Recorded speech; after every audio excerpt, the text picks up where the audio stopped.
ऐसे लोग हैं जो कल तक सड़क के किनारे सोते थे, आज बेहतरीन महलों के अंदर मौजूद है। क्यों? उन्होंने वक्त को जाया नहीं किया, पूरी ताकत लगा दी अपने जिस्म की और फिर वो इज्जत हासिल कर ली जो अल्लाह और उसके रसूल सल्लल्लाहु अलैहि वसल्लम ने उनसे वादा किया। आप बैठे हुए हैं, सोचे जा रहे हैं कि वक्त होगा, वक्त होगा। वक्त होगा नहीं, वक्त है आपके पास, आप इसका सही इस्तेमाल नहीं कर रहे। बिल्कुल वैसे ही जैसे आजकल हमारे लीडर और बड़े बड़े मौलवी लगे हुए हैं बत्ती गुल कराने में। वक्त की मैनेजमेंट, अभी तो वक्त है, इनके पास वक्त है अभी कि तैयारी कर सकते हैं मैदान सियासत में। ये अच्छे लोगों को चुन के ला सकते हैं कि हम इनको ला के अपने बतौर नुमाइंदा पार्लियामेंट में भेजेंगे। अभी तो वक्त है इनके पास कि आपस में इत्तेफाक के जरिए एक बेहतरीन सियासी लाएअमल तैयार कर सकते हैं। लेकिन नहीं, क्योंकि वक्त की मैनेजमेंट जो है वो मशवरे की भेंट चढ़ गई है। अमीर नहीं है कोई, बड़ा नहीं है, आपस में कोई अमीर नहीं है, एक दूसरे की रजामंदियों को पहले देखते हैं, मजबूरी के साथ बंधे हुए हैं। अगर अल्लाह और उसके रसूल सल्लल्लाहु अलैहि वसल्लम की इताअत होती तो एक बंदे को अपना बड़ा बनाते, जिस तरह मस्जिद में इमाम को आगे रखते हैं, वो कहता है अल्लाहु अकबर तो अल्लाहु अकबर, वो कहता है रुकू में चलो तो कहते हैं रुकू में जाएंगे, वो कहता है सजदे में जाना तो सजदे में जाएंगे। वक्त का तो इस्तेमाल होना चाहिए ना सही, चाहे वक्त मैदान सियासत में हो। आप किसी को कोसिए नहीं, याद रखें, मुसलमानों को बिलखसूस कहता हूं, किसी कौम को, किसी मजहब को कोसिए नहीं। आपने वक्त का इस्तेमाल नहीं किया, उन्होंने वक्त पर मेहनत की है। आपने वक्त चुगलियों में गुजारा है, हसद में गुजारा है, बरादरीवाद में वक्त लगाया, एक दूसरे की टांगे खींचने पर वक्त लगाया। उन्होंने इक्तदार का हुसूल करने के लिए वक्त लगाया, किस तरह आगे पहुंचेंगे उस पर वक्त लगाया। और आप अब भी वक्त नहीं इस्तेमाल कर रहे वक्त का सही, आपका वक्त अब भी जाया हो रहा है।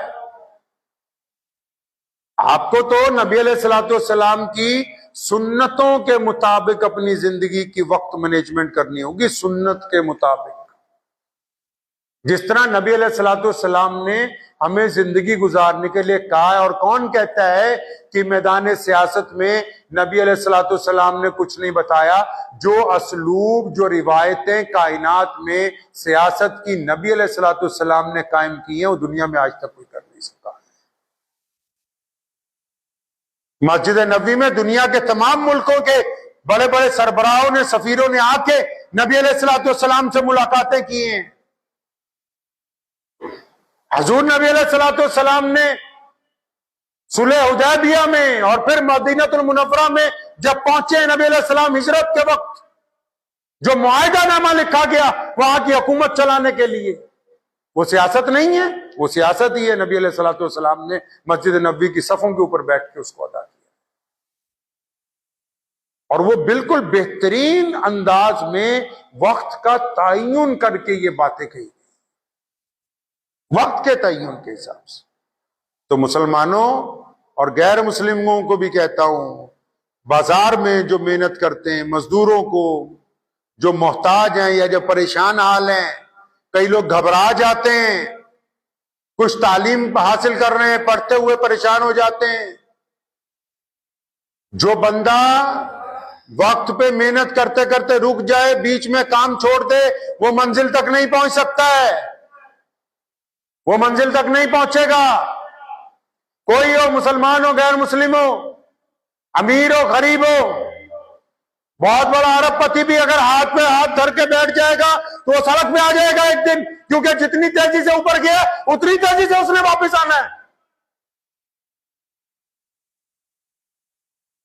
तो आप इस बात को ज़हन में मत लाइए कभी भी। आपकी जो भी जिंदगी है, उसमें जो भी परेशानियां चल रही हैं या जो चैलेंजेस चल रहे हैं, चाहे वो तालीम का मैदान है, चाहे वो कारोबार का मैदान है, चाहे वो सियासत का मैदान है, चाहे वो दीन का मैदान है, आप जिस भी रविश पर चल रहे हैं, आपको बीच में अगर ऐसा लगता है कि नहीं यार मेरा वक्त खराब है, तो अल्लाह ने वक्त को बदलने की ताकत आपके अंदर रखी है। आप अपनी कुव्वत अमल के साथ वक्त को बदल सकते हैं अपने।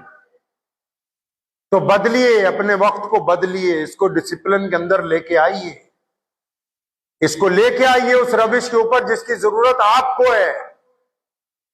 दूसरा बंदा आपको समझा सकता है, डॉक्टर आपको कह तो सकता है कि रोज 45 मिनट सैर करो, दवाई नहीं खानी पड़ेगी, लेकिन वो 45 मिनट निकालने तो आपने हैं, डॉक्टर तो आपकी जगह नहीं सैर कर सकता।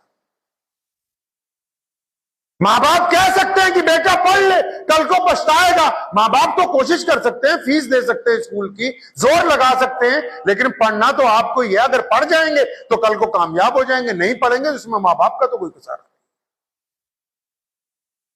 कोई यार दोस्त, कोई भाई, कोई बड़ा आपको माल डाल के दे तो सकता है कि तुम काम चलाओ, अब तुम खुद ही अपने काम पर मेहनत करने के लिए तैयार ना हो, फिर वो कुछ नहीं कर सकता है। अल्लाह ने आपको आजाद दिए, हाथ पैर आपके सलामत है, आंखें सलामत है, इससे बड़ी नेमत और कौन सी हो सकती है? कि जिस्म सही सलामत है, रब ने जब ये नेमतें दी हैं, आप इन नेमतों का अगर सही इस्तेमाल ही ना करें तो फिर आपके वक्त को कौन बचा सकता है? जोर लगाइए अपने जहन पे, वक्त को सही इस्तेमाल कीजिए। जहां आप खड़े हैं उससे चंद कदम आगे बढ़िए। हर एक मामले में, इबादत के मामले में, घर के सामाजिक व्यवस्था के मामले में, कारोबार के मामले में, सियासत के मामले में, हर एक काम में चंद कदम आगे बढ़ने की हमेशा कोशिश जारी रखें। दुआ कीजिए अल्लाह करीम मुझे भी और आप सबको इन बातों पर अमल करने की तौफीक अता फरमाए। व आखिर दावाना अनिल हम्दुलिल्लाहि रब्बिल